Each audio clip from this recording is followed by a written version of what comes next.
friends, stoking embers.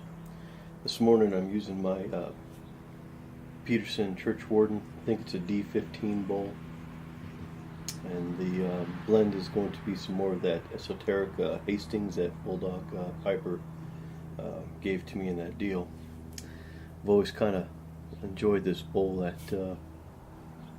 That green is just I like it. It's a beautiful pipe. Church Warden's my favorite. I can just rest it, and most fond of it when I get to read or just kind of relax. It keeps the smoke out of my eyes. And I don't know if it's that much cooler of a smoke. I just always liked them. And again, that's the influence by Mickey Rourke in Expendables. So, and then drinking my go-go juice, or as my buddy Ghost Cobb calls it, his mud. And a little tribute to Lonnie at LL Haynes. He recommended a metal straw, specifically copper. But I've got a dentist friend of mine that doesn't like the idea of putting heavy metals in the body. So he said go with stainless steel, and that's what I have. And it's pretty cool. It keeps the stash and the beard clean. I guess that's all right. So this morning I'm doing a VR to Canine Piper. Check him out. He's a great guy. Just free flow or stream of consciousness, and it's kind of nice to listen. He seems to always have something to say, so it's kind of rather than just complete rambling like I am now. But he has a giveaway going, and it wants to know something historical that occurred and where you were. And I'm guessing by the streaks in my beard I have some age on Canine, and fortunately I've seen quite a bit of history, and pretty fortunate that way. And I think what affected me most, and I think why you remember some of those, and there's quite a bit of history, I think worldwide history, or at least United States history, that would cause me to think about certain things or where I was at the time. And one of those is going to be, for me it would have been the Gulf War, specifically Desert Storm. That occurred in, I think, January of '91, and went through February, at least the initial blitz of it. And I remember that because I was in high school at the time. I think that was my junior year of high school. And up until that point,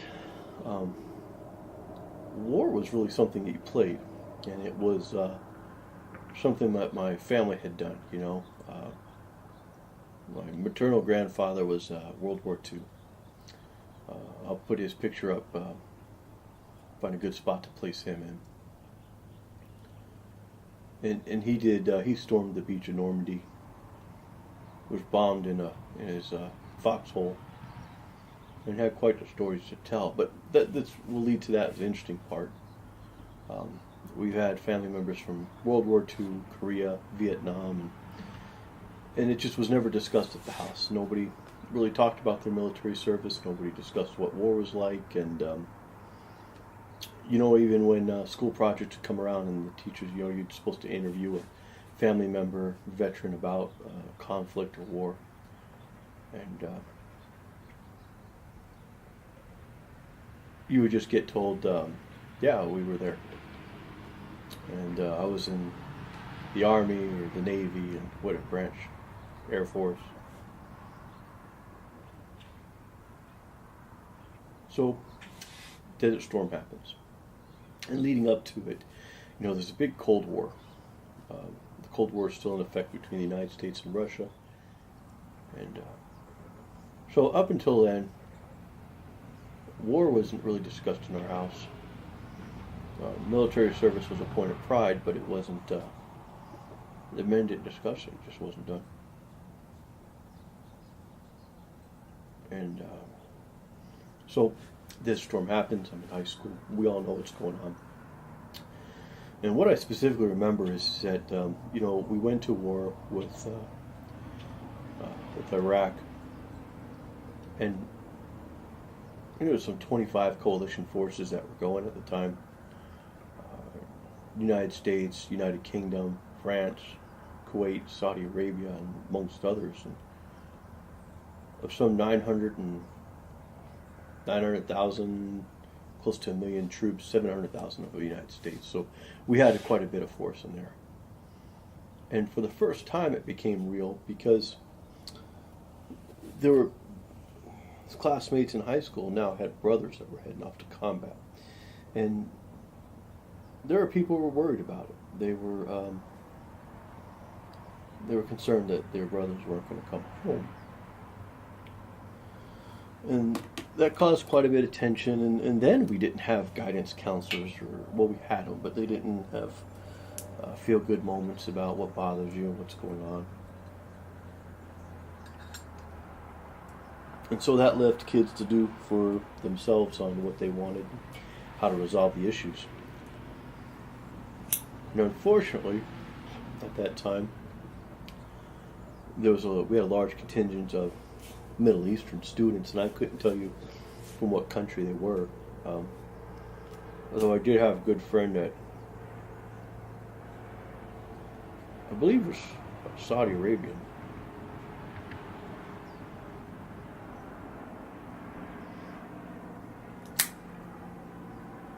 And I say good friend then because it was, hanging out on weekends occasionally, eating lunch together all the time, driving over to Barrow's Pizza for their lunch special, a slice and a Coke for like $2.50 or something, I don't know. But somehow, somewhere along that way, the tensions got really high amongst the students. And fortunately, my friend didn't have to be involved or wasn't involved, but there was going to be this fight after school. And I wanted to go see it. It was going to be a fight. But I didn't really know what it was, which was supposed to be this big fight. So we showed up, this neighborhood cul-de-sac, and it ended up being the Middle Eastern students against the other belligerents, combatants that had shown up. And so at first it was just a big fight. This is great. I mean, high school, who doesn't want to see a fight? At least then. And as the fight went on, it got pretty ugly. I mean, the students, the Middle Eastern students, were greatly outnumbered, and they were surrounded. And they held their own, but it was a pretty good beatdown. Car windows were smashed in, and paint scratched, and somewhere in the middle of that, the war became very real for me. It hit me at that moment that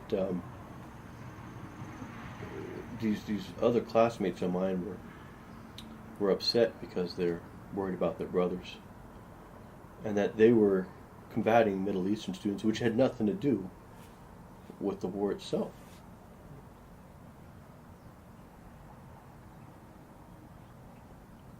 And it stuck out, really heavy in my mind about the effects of war at home. We were seeing it in the news, and Scud missiles and Patriot missiles and the precision of the missiles, and it just seemed like it was fed and fed and fed and overwhelming. And at that time, I don't think we had the coverage we do now.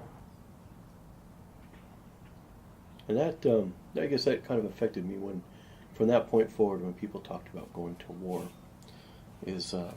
I worried about the soldiers overseas, but then I worried about the homes and how it was affecting the families here. And so it brought out to me a lot more than what I had previously known and seen. And as a result of that, too, it opened up some of the discussions at home. And my maternal grandfather, used to love to go to a Costco or a Price Club because they get the hot dog and a Coke deal really cheap. And he would take me in his old Monte Carlo, and we'd drive over there. And in those drives and during those lunches, he opened up to me quite a bit about his experience in World War II. And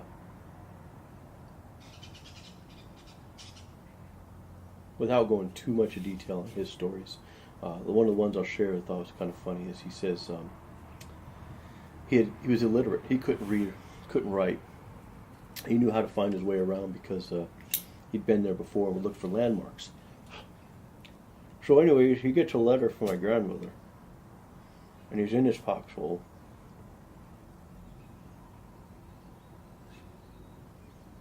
And he's got a picture of my grandmother in it.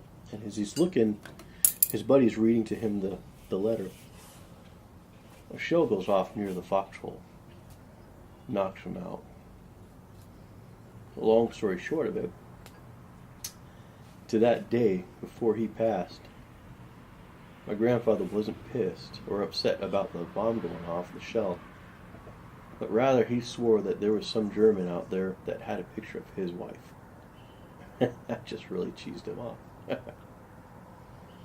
So, with that, I guess I'll leave it again, but I will tell you a joke just on, or a story, benefit to Stephen Waters out there since he likes to share. So,